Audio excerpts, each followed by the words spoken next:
Welcome back to another episode of the Flying Upstream podcast. Today we have an exciting new episode, unlike any other we've ever done before. That's right. Today, our guest is Ayla Nau. Ayla is a podcaster who is the voice of the podcast Stake and Potatoes Daily Messages for a Friend. Ayla went from being camera shy to someone who put themselves on social media, sharing her voice and her healing abilities with others. Her journey to self confidence wasn't easy, and she still faces challenges because of societal programming. Ayla was physically abused until she was 29 years old, and she started her podcast as a way to help those who need a friend. The podcast leaves you a message every night to help listeners to settle their thoughts at the end of the day, and it helps the both of you feel less alone. Ayla, welcome to the Flying Upstream podcast. Thank you. I like listening to that. Made me all emotional, all teary. Well, Ayla, let's dive right in. I know all our listeners are very curious. Share with us what story changed your entire life and what did you learn from it? So many years ago, when the Soul series came out, and that was back in 1995. I looked it up last night because that's just me. And the very first story in that book was about a couple who were married for many, many years, and on their wedding anniversary, the husband died tragically in a car accident. And obviously the wife was heartbroken. And then months later, someone asked her, "How did you make it?" And she responded that she and her husband, when they got married, made the decision and the agreement that they would never let the other person leave without saying, "I love you." And she said it got to be a game over the years where like you'd be fighting and you're like running after the person and you're like through your teeth, you're like, "I love you." Or like driving to their work to put a note on their car that said, "I love you." And she said that on the day her husband died, he put her present in the room and he tried to sneak out of the house without saying goodbye. And she caught him and she was running after him down the driveway and put his window down. And she said, "On this day, I want you to know so and so that I love you." But that was how she made it, was knowing that all those years later, the last words she ever said to her husband were, "I love you."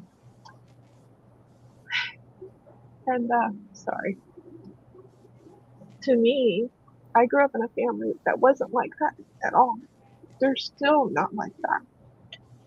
And so from that day, I made a vow that, like, with my brother and my sister, especially because I was the one that raised them, that we would never I wouldn't hang up the phone without saying "I love you." So then that way they would, like, if something happened to me, they would know that I loved them, that there wasn't any doubt in their mind because there's like plenty of people out there like just like me that didn't have that growing up, still don't have it. And so I share that message with people all the time, that they're loved and they're worthy.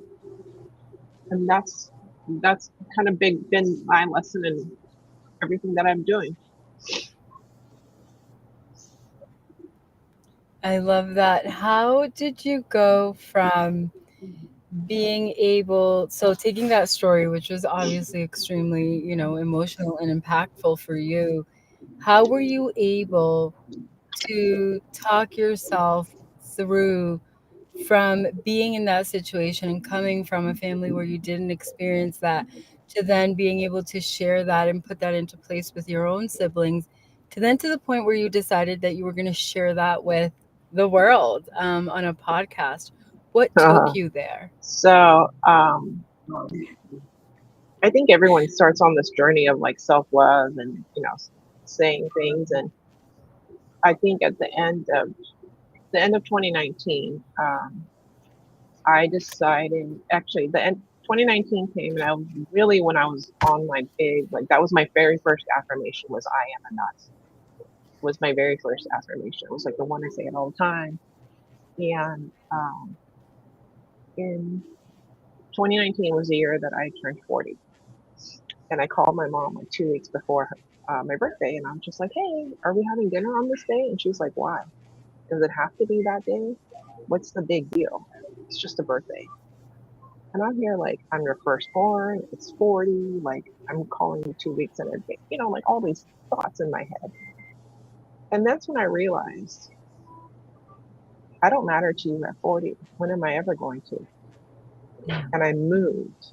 I moved away from Texas at the end of 2019. That was my Christmas present to myself. I moved away to Massachusetts. And while I was gone, I plan on moving back up to Northeast, by the way. So, um, while I was gone, um, I started on Reddit, and I was voice acting on Reddit, and just started. I actually hated the sound of my voice. Let me just tell you, I was like, oh my god, people have to listen to this. I'm so sorry. And so, what do? I'm like, I know people. I hate the sound of my voice. Let's go on Reddit and voice act and learn to love my voice. And so I went on Reddit in 2022 and I started voice acting. I'm sorry, there's like vacuuming in the hotel. If you can hear that, I apologize. Let's see if I have to move. I'm gonna have to move, maybe. Maybe she won't get too close. But I started voice acting on Reddit. I'm gonna have to go outside.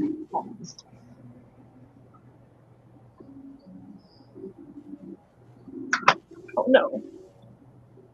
I'm so sorry. Let's see if this works out any better.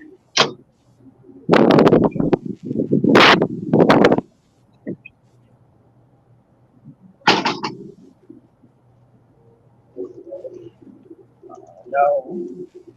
So I started voice acting on Reddit, and that ended up working out for me, and it built up my confidence a lot. It was actually the number one thing that I can say that I did to increase my confidence.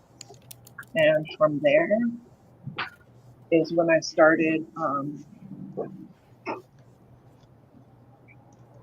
Eventually, I got to the point where I could voice act, and that's what works for me.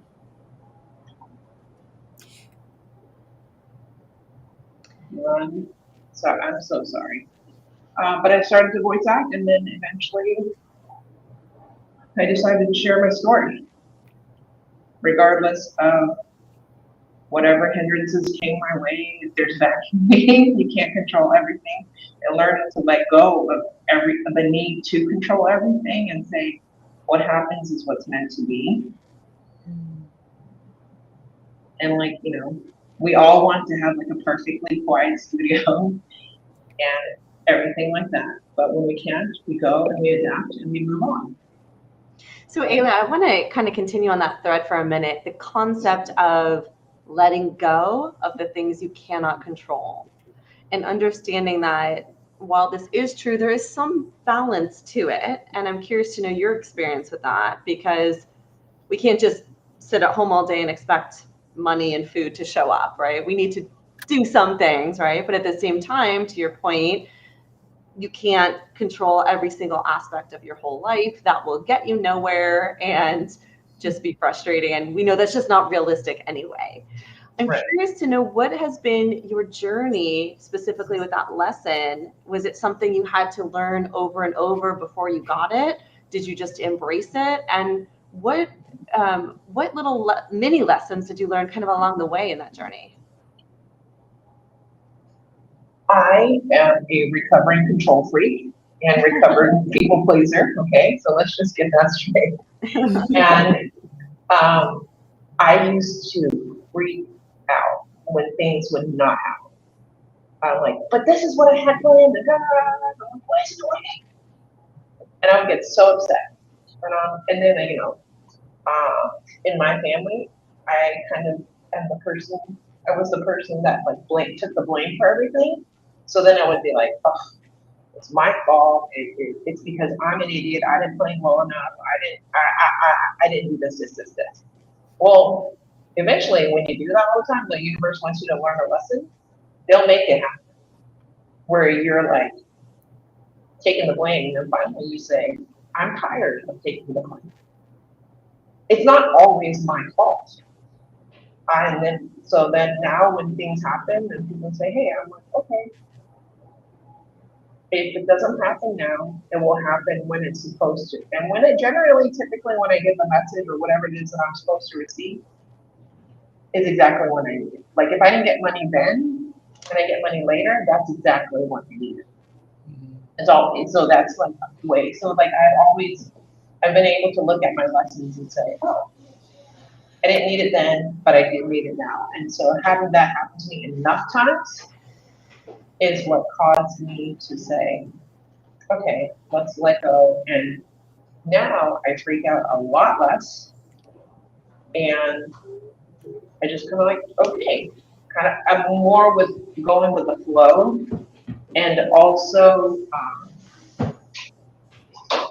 understanding that the way things that are meant to happen is the way they're supposed to be. Ayla, I want to take a moment to kind of reflect on something that you said and ask a question that we'll find out here if it's totally out of place. But I wonder, a lot of the verbiage that you're using is verbiage that a lot of people who've gone through like a spiritual awakening usually use, like when I get the message, when I've learned the lesson. Did that play a role for you in any way?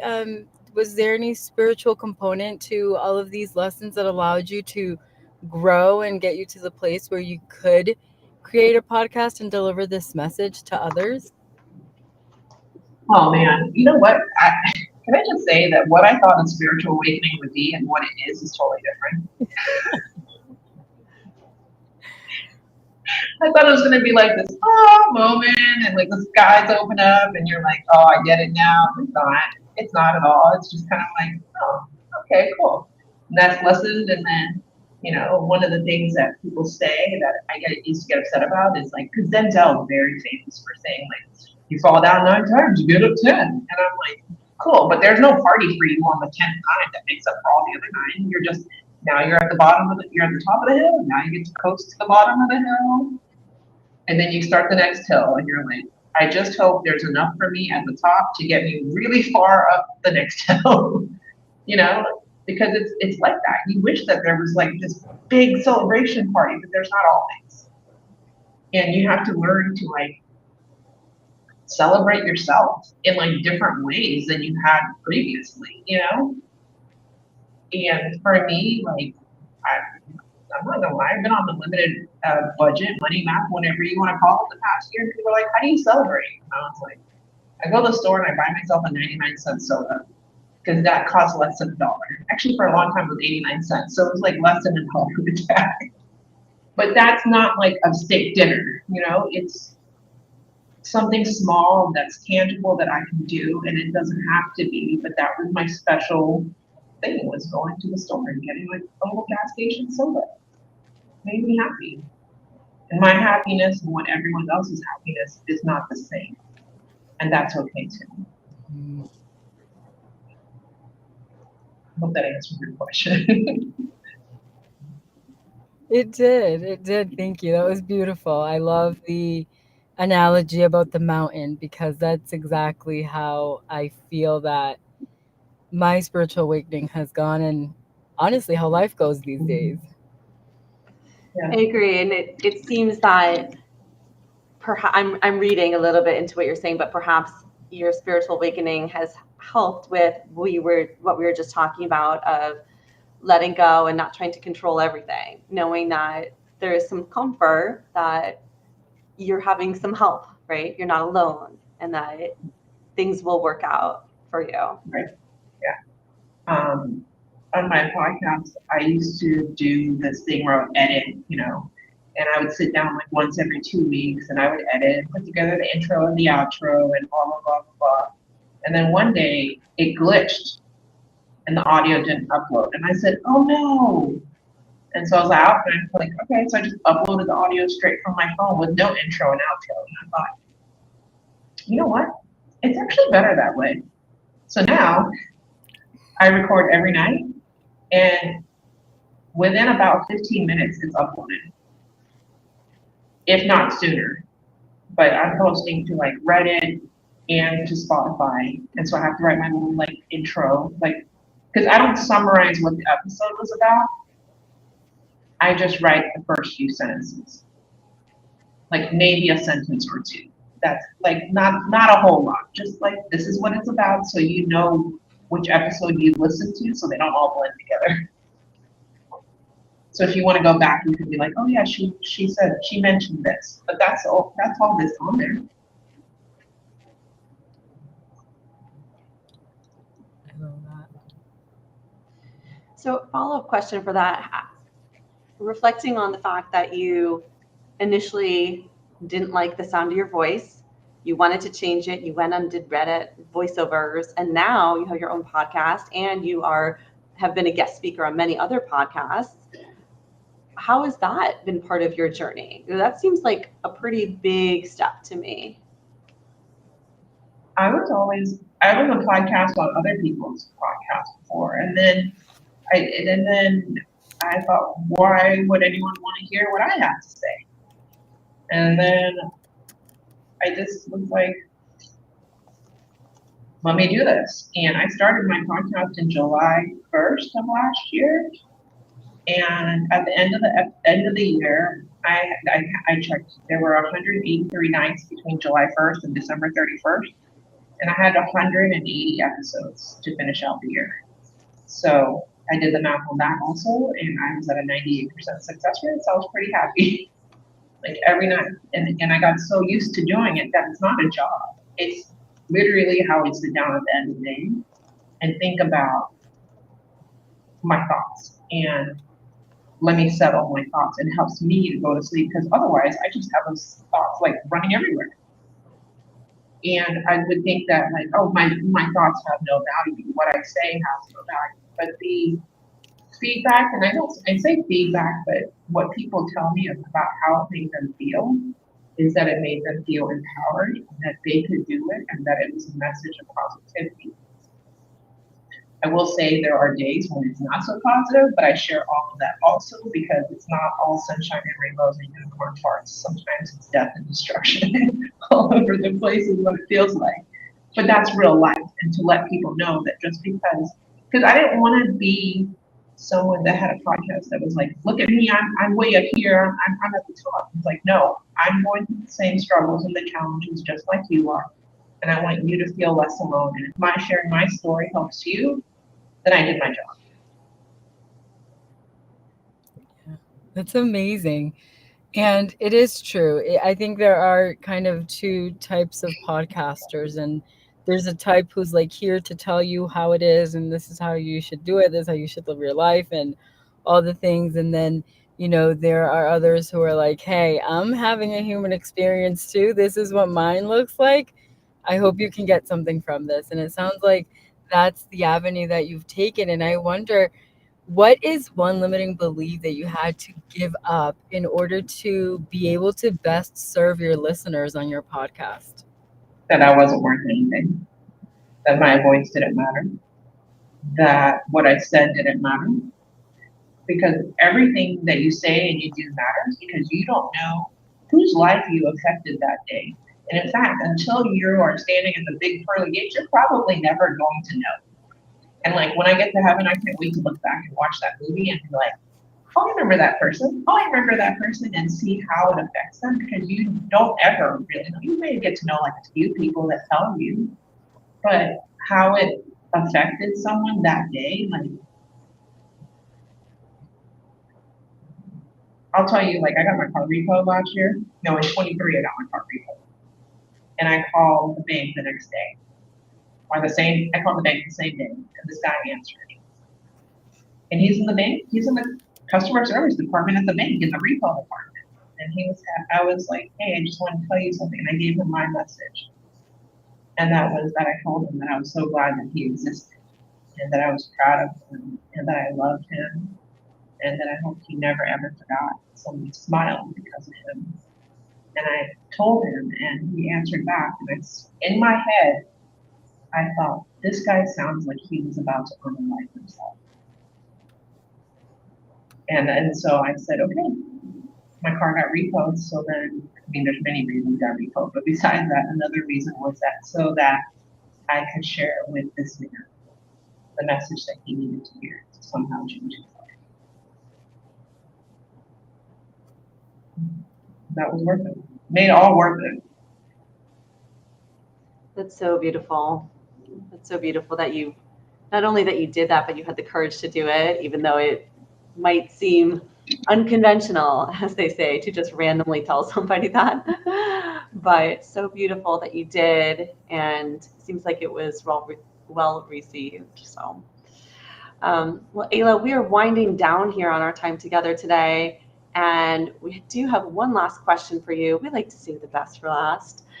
What advice do you have for people who are struggling with letting go of control, with maybe trying to get better at what they don't like about themselves, and just trying to build some general resilience and move on with their life despite a difficult past? I had this answer all prepared, but I kind of like answered it already, so I'm going to answer it in a different way. You don't have to forgive everybody. Forgiveness is not for everyone.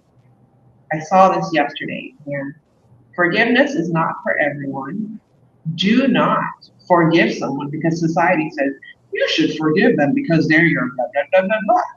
Forgive them because they are worthy of forgiveness. If you go and you kick your dog 99 times, is the dog going to be scared of you? Hell yeah, that dog's going to be scared of you. Why would that dog forgive you? That dog knows it's getting kicked in the face. If someone you know crosses your boundaries, does not make you feel safe, does any of those things, and have shown repeatedly that they are not sorry, are not worthy of forgiveness, and are saying sorry only because it's lip service, do not forgive them. Your heart, your forgiveness, your safety in your heart, and your mental health, big one, is more important than any forgiveness you could ever give anyone. And if someone comes to you and they say, I'm sorry, and they really mean it, you'll see it. Then you can forgive them. But do not forgive someone just because society says you should forgive them. No, forgive them not because you should, but because you want to. Because the shoulds will kill you. Literally, the shoulds will kill you. They'll kill your mental sanity. They'll kill your mental health. So that's what I have to say about that. Thank you. That was very powerful. Thank you so much for sharing that and for sharing such an unconventional idea, right? We are, a lot of us brought up with the idea that we should forgive everyone. So thank you. That was a beautiful way to end this episode. I want to thank you so, so much for being our guest today and for sharing your story of overcoming. Thank you. That's right. For all our free spirits out there, don't forget to tune into Ayla's podcast, Steak and Potatoes, on all major podcast platforms. And also remember to like, follow, subscribe, and leave a review. Until next time, and as always, keep flying upstream.